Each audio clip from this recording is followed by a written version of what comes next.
Mi nombre es Xavier Vendrell, responsable de la Unidad de Genética Reproductiva de Sistemas Genómicos, y les voy a presentar el nuevo panel de estudio de portadores, el Preconception Gene Profile.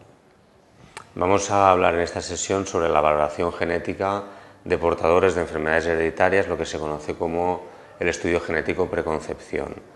Este estudio genético está enmarcado dentro de lo que se conoce actualmente como los paneles. Desde el punto de vista genético, hoy por hoy el estudio de las enfermedades hereditarias se realiza agrupando una serie de genes relacionados con una patología concreta. Por ejemplo, en el caso de las cardiopatías hereditarias, actualmente se estudian todos los genes, en este caso 196 genes, que están relacionados con toda la cardiopatía hereditaria. Lo mismo ocurre con las enfermedades de cáncer de mama, con las enfermedades relacionadas con el cáncer, el panel de onco, con alteraciones genéticas que pueden condicionar la respuesta a fármacos, con todas las enfermedades de osteopatía relacionadas con la formación de los huesos, todas las hipoacusias, con el panel de Autogene Profile, las enfermedades neurológicas, las enfermedades de alteraciones cognitivas, lo que se llama la discapacidad intelectual, y dentro de este contexto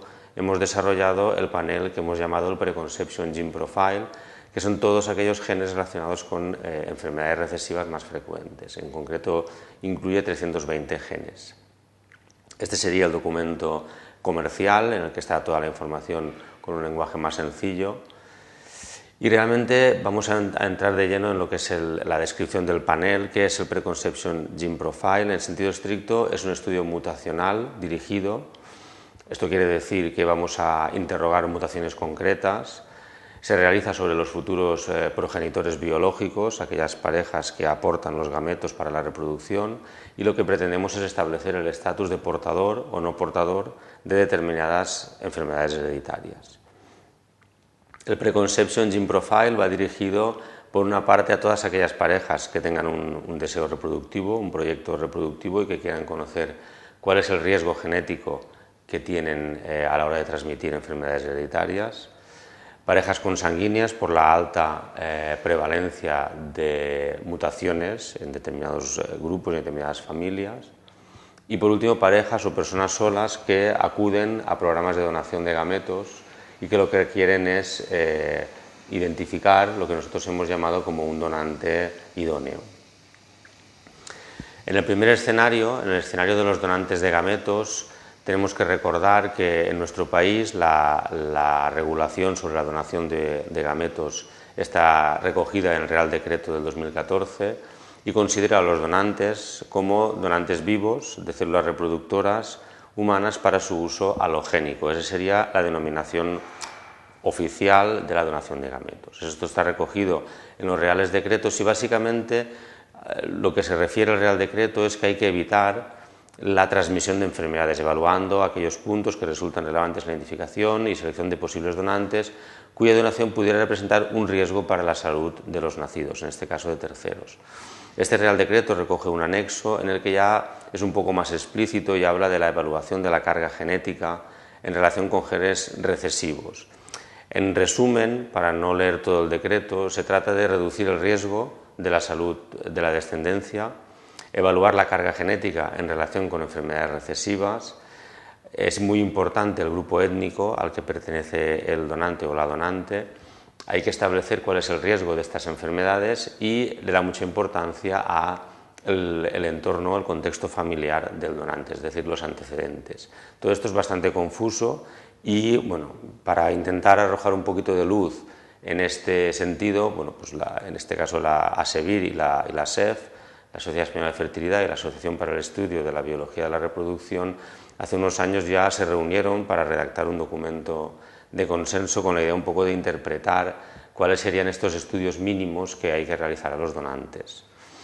En conclusión, emitieron una serie de recomendaciones, como insisto, son unos estudios mínimos. A todos los donantes había que hacer un cariotipo y había que estudiar enfermedades recesivas, las más frecuentes, la fibrosis quística para cualquier grupo étnico, la alfa y la beta talasemia para donantes con un origen mediterráneo, la alfa-M falciforme sobre todo para donantes africanos, y la enfermedad de Tay-Sachs en función de la etnia, sobre todo en un grupo de judíos askenazis de centroeuropeos.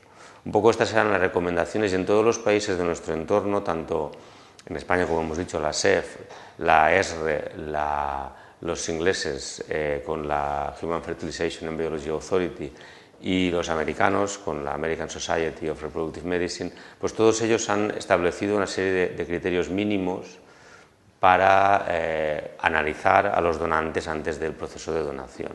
En general son todo bastante genéricos, valga la redundancia, pero bueno, en resumen, todas estas sociedades lo que pretenden es evitar la transmisión de enfermedades de base genética a la descendencia de los donantes. Todas las recomendaciones son genéricas, como digo, son normas de mínimos. Lo importante en todos los casos es establecer cuál es el riesgo genético real para la descendencia de estos donantes y en ese sentido consideramos que el concepto de riesgo genético es muy importante y hay que dejarlo bien establecido en estos estudios de predonación. Cuando hablamos de riesgo genético, hay un riesgo genérico de la población. Nosotros somos población todos de la especie humana, por ser una especie concreta tenemos un riesgo genético concreto. Si nos centramos en la etnia, hay grupos étnicos por localización geográfica que pueden tener un riesgo adicional al propio riesgo de la población general. Además, existen familias concretas, en lo que se conoce en genética como el efecto fundador, que tienen un riesgo sumado al riesgo propio de la etnia y de la población. Y por último, al final lo que se va a seleccionar es un individuo, un donante, que per se también puede tener un riesgo propio, como pueden ser las mutaciones de novo, etcétera, que acumularán también todo el background de todo el riesgo que hemos hablado antes, la familia, la etnia y la población general. Llegados a este punto, tenemos que establecer cuáles son las enfermedades para las cuales queremos excluir el riesgo. Ahí hay un debate muy grande, hay muchísimas enfermedades de base genética conocidas, se conocen más de 7.000 enfermedades con una base genética conocida y se trata de establecer cuáles son estas listas de enfermedades. Hoy en día existe una competencia entre los laboratorios de genética para sacar el estudio con más cobertura, que sea más rápido, que sea más barato, pero nosotros pensamos que es importante hacerse una serie de preguntas. En primer lugar, ¿qué enfermedades son las que nosotros queremos excluir? Dentro de estas enfermedades, ¿qué mutaciones son las que nosotros queremos estudiar? Si realmente hay un criterio médico para seleccionar unas enfermedades y no otras, y si además existe un criterio técnico en función de la tecnología que utilices para el análisis, podremos descartar unas mutaciones y otras no podremos. Hay mucha literatura recientemente relacionada con el estudio de lo que se llaman los estudios preconcepción, los paneles de portadores, pero es importante, antes que nada, establecer para qué queremos que sirva nuestro estudio genético masivo. ¿Queremos que excluya todos los riesgos? Eso es imposible, no se puede. ¿Queremos que excluya los riesgos más probables? Esto es muy importante, vamos centrando un poco el tema. ¿O nos da igual? Lo que queremos es que excluya algo, pero que excluya, es decir, simplemente hacer un estudio más o menos superficial con la idea de ofrecer a los donantes un cribado, aunque sea muy limitado. Para establecer exactamente cuáles son los criterios de exclusión, tenemos que consultar los documentos de consenso. Básicamente existen dos documentos de consenso muy importantes, el del American College of Medical Genetics, que establece de una manera bastante clara cuáles son los criterios que tienen que cumplir estos paneles de portadores, y luego en nuestro entorno más cercano, en Europa, la ESRE, ya publicó el año pasado, en el 2014, un grupo de trabajo, lo que ellos llaman el Task Force, específicamente dirigido a pensar y establecer criterios en estos paneles de donación. Vamos a hacer un resumen sobre los aspectos más importantes de estos documentos de consenso. Primero, los paneles preconcepción deben incluir enfermedades prevalentes que sean graves. Esto cumple el principio bioético de la beneficencia, es decir, lo que nosotros vamos a hacer tiene que ser beneficioso para la aplicación de que se trate, en este caso la donación. Las enfermedades de expresividad variable, de penetrancia incompleta o de fenotipo suave no son enfermedades que deban de aparecer de manera obligatoria, sería más bien opcional, y esto cumple el principio de la no maleficencia, es decir, nuestro test no tiene que dejarse fuera enfermedades que sabemos que son graves. sí que puede dejarse, y si el donante lo solicita, enfermedades menos graves. En cuanto a las enfermedades de aparición tardía, los documentos de consenso establecen que no deben de estar incluidas en el panel, solo si el probandus manifiesta su consentimiento expreso. Eso cumple el principio bioético de la autonomía y de la no maleficencia, igualmente. En cuanto a las variantes de significado incierto, son aquellas variantes que encontramos en el genoma pero que no sabemos lo que son, no sabemos para qué sirven ni sabemos si codifican para algo. Estas variantes están contraindicadas en la población asintomática porque esto genera lo que se llama el principio de incertidumbre. Vamos a informar a unas personas que son asintomáticas o a la descendencia sobre unas variantes que ni siquiera nosotros sabemos si son patogénicas o no lo son. Eso está bien claro en los documentos de consenso. Los documentos de publicidad e información deben explicar muy claramente cuál es el trastorno que se va a estudiar, cuál es el gen causal, cuáles son las mutaciones que se incluyen en cada análisis, cuál es la frecuencia de estas mutaciones y de esta enfermedad en la población general. Y una cosa muy importante que establecen los documentos de consenso es establecer el riesgo residual subyacente en caso de un resultado negativo. Es lo que se llama la falsa sensación de seguridad, es decir, te hacen un estudio genético, te dicen que no hay ninguna mutación, que todo ha salido bien, y eso parece que te excluye el riesgo de una manera absoluta. Pues esto no es cierto. Existe lo que se llama el riesgo residual, que tiene que ser valorado y tiene que ser informado en cada caso. Por último, en todos los casos, cuando tratamos de estudios que se han diseñado a propósito, deben cumplir estándares de calidad, como es el control de la calidad y la capacitación del estudio, es decir, lo que se conoce como la validación. En base a todos estos criterios de los documentos internacionales de consenso, nosotros hemos diseñado lo que hemos llamado el Preconception Gene Profile. El Preconception es un panel que estudia más de 300 enfermedades hereditarias, tanto recesivas como ligadas al cromosoma X, con un total de 320 genes incluidos en el análisis. Se estudian más de 30.000 mutaciones patogénicas, exclusivamente mutaciones patogénicas identificadas dentro de estos genes, y en todos los casos el estudio tiene que ser prescrito por un facultativo. Nosotros no hacemos estudios directos al consumidor, sino que en todos los casos tiene que ser por prescripción facultativa. ¿Cuáles son los criterios que hemos utilizado para seleccionar unas enfermedades y dejarnos otras? El primero son enfermedades monogénicas todas, de herencia recesiva, o enfermedades ligadas al cromosoma X, que es lo que son las enfermedades que en genética decimos que no dan la cara. Son todo enfermedades crónicas, enfermedades severas y o progresivas con una afectación sensorial, motora o intelectual. Se incluyen trastornos cardíacos, cutáneos, del desarrollo, endocrinos, gastroenterológicos, hematológicos, hepáticos, inmunológicos, metabólicos, neurológicos, oculares, renales, respiratorios y esqueléticos. Hemos cortado por una prevalencia de 1 cada 100.000 nacidos. Esto es un criterio bien establecido por sociedades científicas y, por ejemplo, en el caso de Orphanet, GeneTest, consideran que la prevalencia superior a 1 cada 100.000 nacidos son las enfermedades raras y algunas con una prevalencia incluso menor, pero que se pueden identificar en la población. A partir de prevalencias más bajas se consideran enfermedades ultra raras y encontrar mutaciones es una cosa esporádica. Son las enfermedades que causan mayor incidencia en urgencias pediátricas de padres asintomáticos.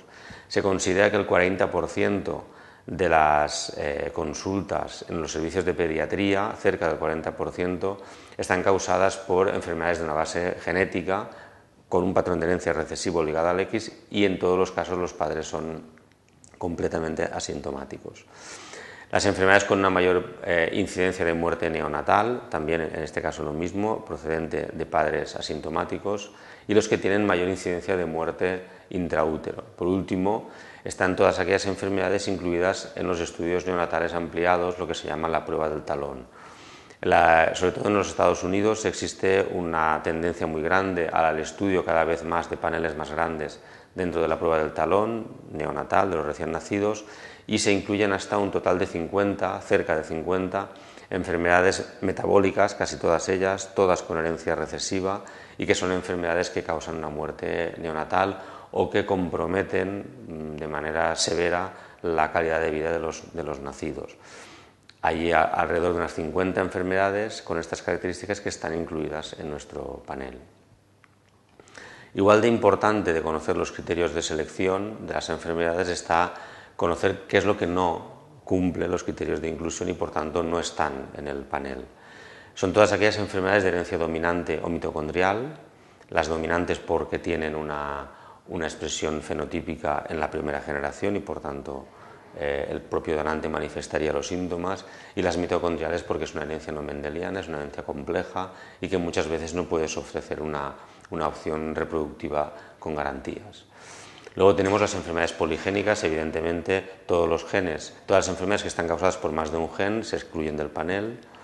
Las variantes relacionadas con enfermedades benignas, porque por lo que decíamos anteriormente de los documentos de consenso, no cumplen el criterio de la beneficencia.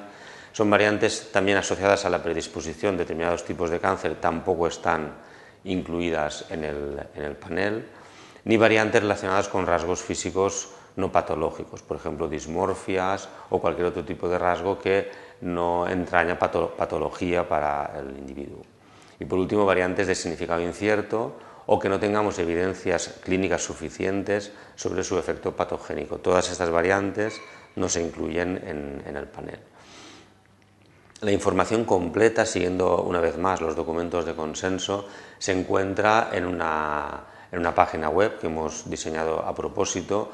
Dentro de la página web, que se conoce como SG Reproducción, hay un apartado de diagnóstico preconcepción donde se puede ver de manera clara la lista alfabética de todos los genes incluidos en el panel, de manera que tenemos aquí el número de variantes que se incluye para cada una de las patologías, los diferentes seudónimos de los fenotipos, lo que se llama el código MIM, y el patrón de herencia. Si nosotros activamos el número de variantes, lo que vemos es una descripción de la patología para ayudar un poco al clínico a entender de qué enfermedad estamos hablando, y luego una relación de todas las mutaciones, de todas las variantes que estudiamos en ese gen en concreto. Si nosotros activamos con doble clic sobre la mutación, lo que nos aparece es una descripción del artículo de investigación en la que por primera vez se describe como patogénica esa variante, de manera que cumplimos con toda la información requerida en el documento de consenso. Es muy importante establecer desde el punto de vista técnico cómo se estudian estas enfermedades. Existen tres técnicas dentro del panel. La que captura el mayor número de mutaciones es lo que se llama la Next Generation Sequencing, la secuenciación masiva, en una modalidad específica que se llama captura y resecuenciación dirigida. Pero además, este panel incluye una técnica clásica de biología molecular como la TP-PCR o el MLPA.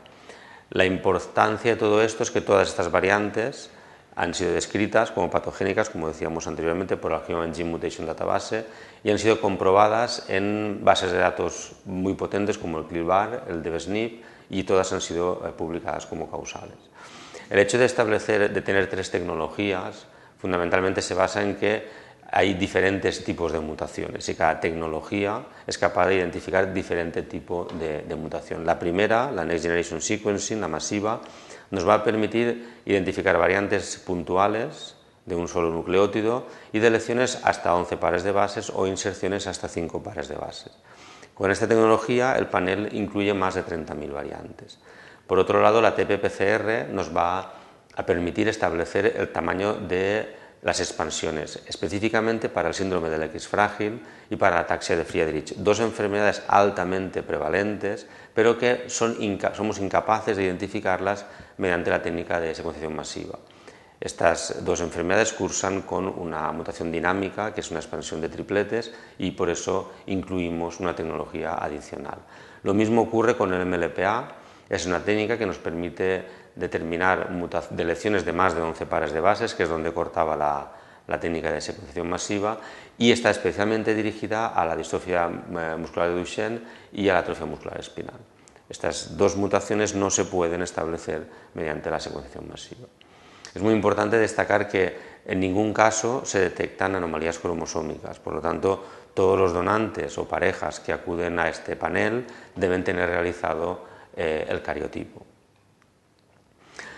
Un aspecto muy importante es saber dónde están las mutaciones dentro de los genes. Si esta es la estructura de un gen humano convencional, todos los genes humanos prácticamente todos son iguales, tienen unos elementos reguladores, unas regiones flanqueantes, unos inicios de la transcripción, luego aparecen los exones y los intrones.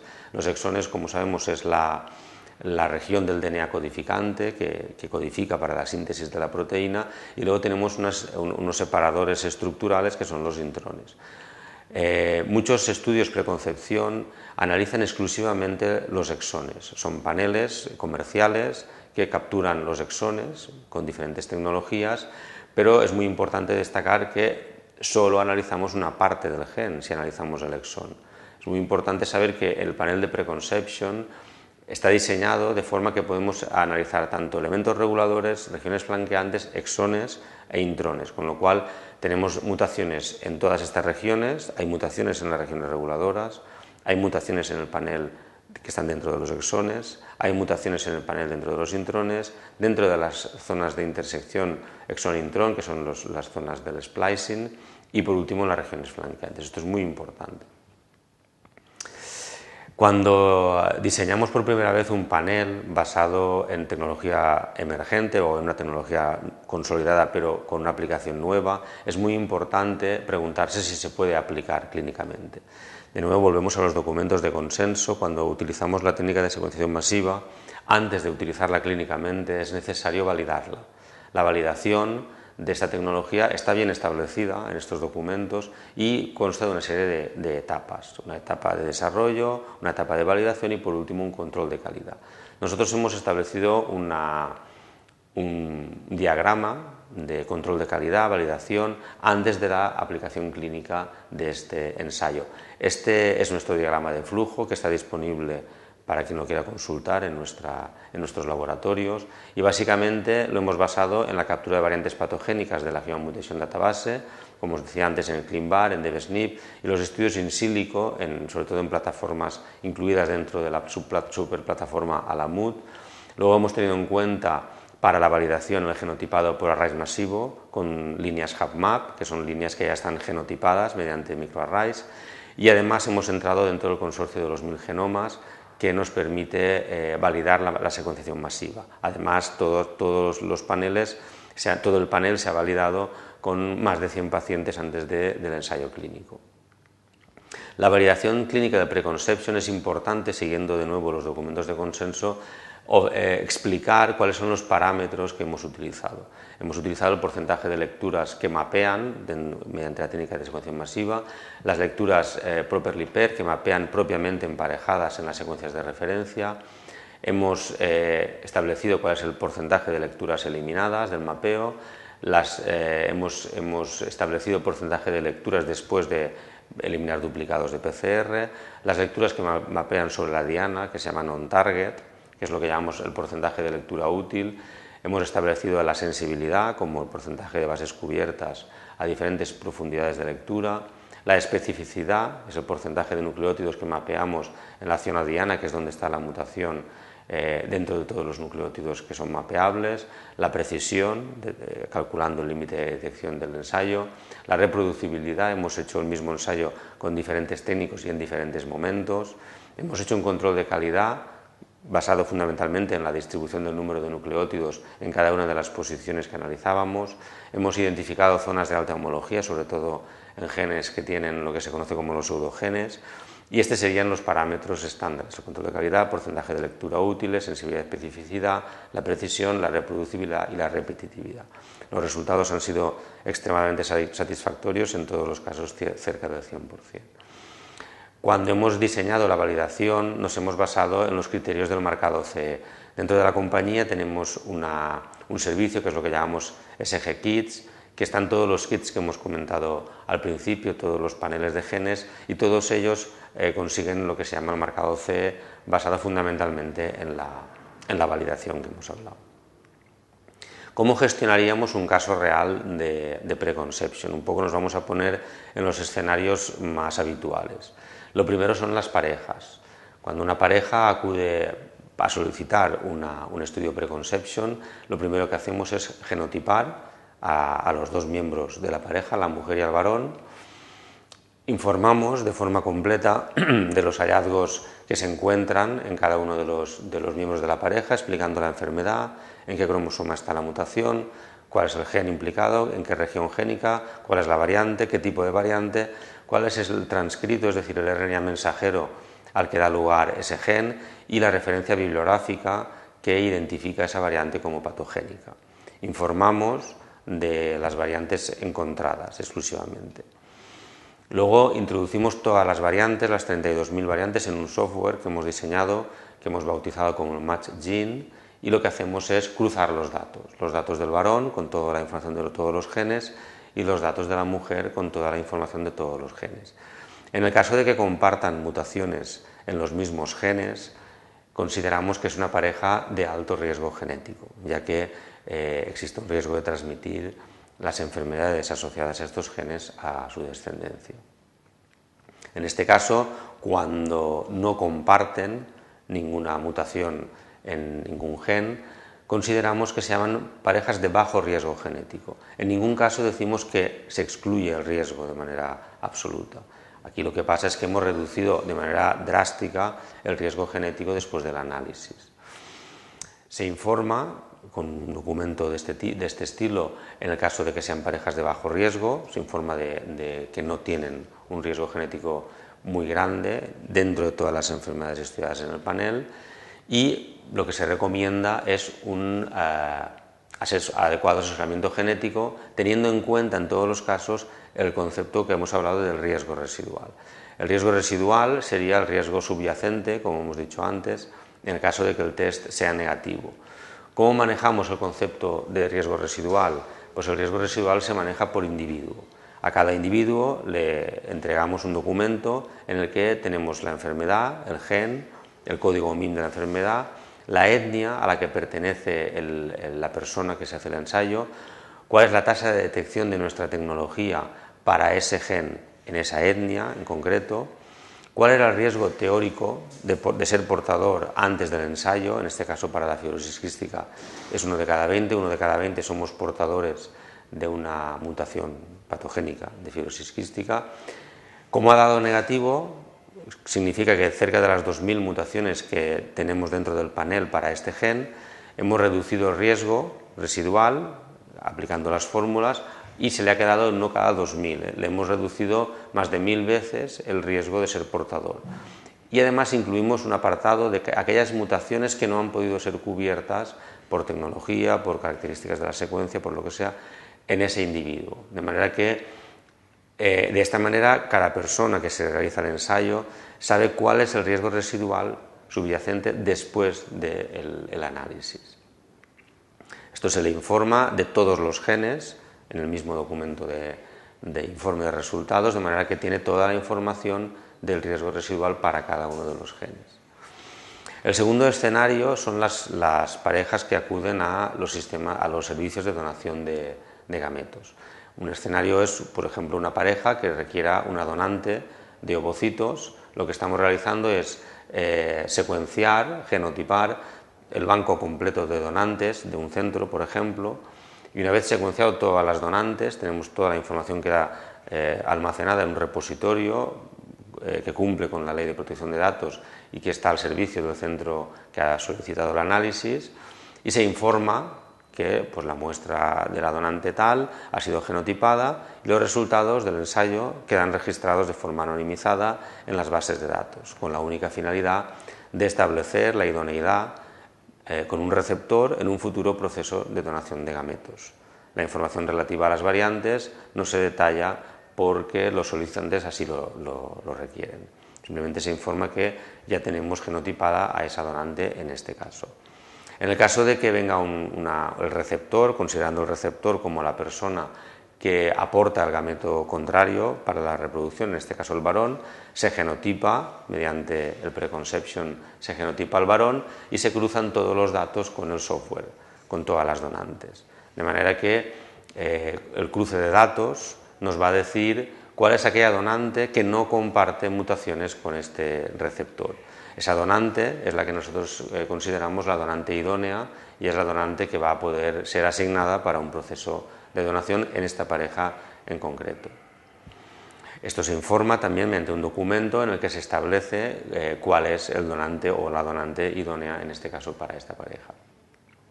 Lo mismo ocurre en el caso contrario, en el caso de que sea la mujer la que necesita un donante de espermatozoides. En este caso la mecánica es la misma, lo que hacemos es genotipar a todos los donantes, hacemos un cruzamiento de datos mediante el MatchGene, el software específico, y establecemos aquel donante que no comparte mutaciones con la receptora, en este caso que aporta el gameto contrario. Y este sería el donante idóneo para esta pareja.